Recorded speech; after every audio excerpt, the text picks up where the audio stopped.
You don't have to fear death either, because you've traded your sinful life for my sinless life.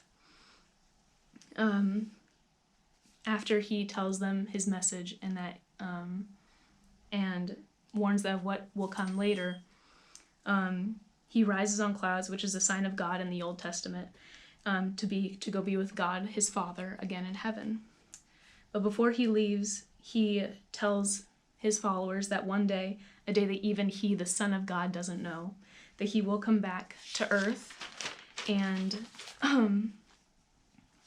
then he will truly fix everything, and officially, entirely. And when he does, he'll never leave us again.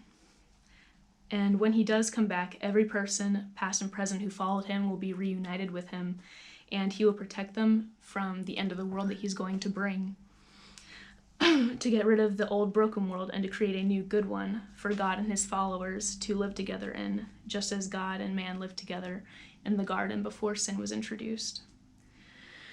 And when that time comes, God will once again rule the world instead of sin, because sin has power in the world now.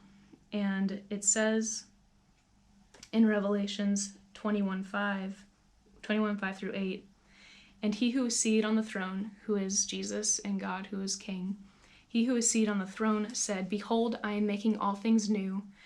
And also he said, 'Write this down, for these words are trustworthy and true.' And he said to me, 'It is done.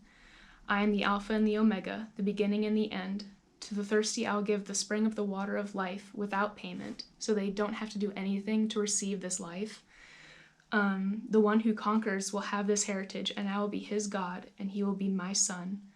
But as for the cowardly, the faithless, the detestable, as for the murderers, the sexually immoral, the sorcerers, idolaters, and all liars, their portion will be in the lake that burns fire and sulfur, which is the second death."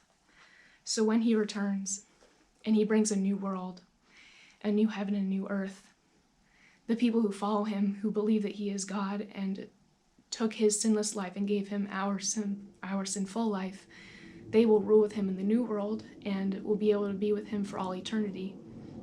But the people who don't believe in him, who continue to sin and to do wrong because it feels good, because that's what they know, and they don't turn away from it, they'll be burned in the lake of fire and sulfur and will receive the second death, which is what people call hell in present time. And that is the story of the gospel.